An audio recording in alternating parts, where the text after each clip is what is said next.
In my day job, I'm an assistant professor of art education at Northern Illinois University, and in my spare time, I'm also the co-director, and I was the co-founder of the Plug-in Studio along with Carrie Richardson, who's studio faculty at the School of the Art Institute. And we're a mobile art and tech lab, and we offer programming to underserved adolescents, children, and families in Chicago communities. And we focus mostly on programming for middle school students, and here you see me teaching a group of middle school students at the Hyde Park Art Center. We wanted to offer a video game class for middle school students, but we weren't sure what form that would take. We'd seen other classes, and they weren't entirely successful because the students usually thought they were making games for an Xbox or a PlayStation, so they thought they were making Grand Theft Auto. And they just can't make that with the kind of technology you can use in the classroom. So it ends up being a failure generally because it's an unachievable project. So at about the same time, my son, Luca, who's 11 years old, he's in middle school, and I were cleaning out my parents' garage, and we found my old Atari from when I was his age.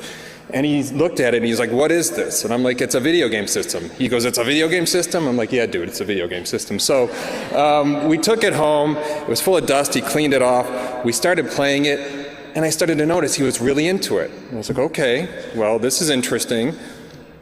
And then I also started to notice the games we were playing.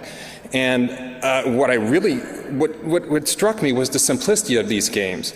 How not just the aesthetic, but the game action. I mean, the 8-bit processor of the Atari really forced the creators of these games to actually make them quick with one objective, very relentless, not like today's games where you can wander around in a very graphically detailed landscape. So I thought, okay, this minimal aesthetic, that's something that's achievable with middle school students in a middle school project. So what I still wasn't sure was what my hook would be, because I knew I still had to somehow tap into their culture. And then it occurred to me, Minecraft. Every middle school student is familiar with Minecraft. They play it, they're obsessed with it. I know my son's obsessed with it. Him and his friends talk about it all the time. And so that's what I did. I actually introduced Minecraft. When I started the project, I would start off by introducing the Atari games, have the students play them, and then say, "Is this familiar to you?" And they're like, "Yeah, it sort of looks like Minecraft." I'm like, "Yes, Minecraft is really an homage in many ways to that old 8-bit pixelated aesthetic." And then, lucky for me, Flappy Bird was a phenomenon at the time. For those of you that are not familiar, it's an app-based video game that is in that old 8-bit style. So all the students were familiar with that. So in addition to playing the Atari games, I had them play art video games by this artist named Pippin Barr. He works in that style of the 8-bit games, but he exaggerates the relentless gameplay. So he plays with conventions. So in those game conventions, from that one, you're Sisyphus, and you got to keep pushing a boulder up, but you never can quite get up there. And in this one, don't drown. You got to keep yourself from drowning. You never win. You always end up drowning. You just got to see how long you can stay afloat. And so they thought that was hilarious. And then they started making their concept art. They drew it out. So this is for Camp Cadaver, one of the games by the middle school students. You can see his concept art up at the top for the characters, and then the gameplay action at the bottom. And then, after they drew out their concept art, the next thing they did was I gave them graph paper, and they transposed what they had drawn by hand onto graph paper, like using, basically making one cube, here you are, one pixel or one cube, each cube on the graph paper would approximate to a pixel on the screen, and it had to be a whole color. And so that way they could start to really get a sense of how their game would look, and they started to think about objects in the real world as, they were thinking about them as a gestalt, right? As this reductive, minimalist assemblage of shapes and forms that would symbolize something or objects in the real world. Next, we used, and here we are, Scratch. And for those of you that are not familiar, Scratch is a visual programming language. And instead of writing the code out to actually make the video games, the students were actually assembling stacks of these blocks. And each block embedded in that is a string of code.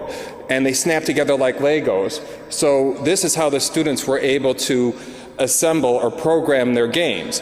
I gave them some simple templates to begin with, and they would modify them, but for the most part they programmed everything. Within Scratch there is an embedded image editor that's like Adobe Illustrator, and they used that to then transpose the illustrations they had made on graph paper into Scratch. They basically turned the paintbrush all the way down till there's one square pixel, then would pick the color and then stamp it, and keep doing that till they recreated that the illustrations from their graph paper, so they had those 8-bit style graphics. Here you can see a young man.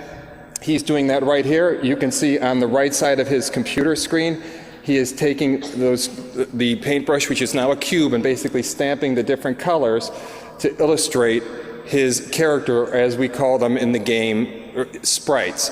And then on the left, you can see a character he has already created, and that is like what his game is going to look like, and he's just inserting the characters in there right now. So, in just a second, you'll see examples of the games. This is Camp Cadaver, right? And you have to stop the zombies before they get to your campsite on the left. You can never win, because they keep coming out exponentially, and eventually the zombies are going to take over. And another student made a Doctor Who game where the Daleks are trying to get the TARDIS. You can never stop them either. So they really sort of ran with that sort of art game idea of like the relentless action, and that you never win. You can never shoot down this ship either as well. It's just impossible. So the students took great delight in creating games that their peers could not win. They just cackled with glee as they all tried to beat these games and they couldn't. So anyway, here's one. This one is a game that is about osmosis, and you actually have to gobble up as many glucose molecules as you can so that you keep reproducing. Your cell reproduces, but there's never enough glucose, so then you basically end up, your cells all die. Anyway, this project can easily be adapted for younger students with just simpler sort of catching and avoiding games. And Scratch has a very low floor and high ceiling, so it's really adaptable for younger students all the way up through high school students.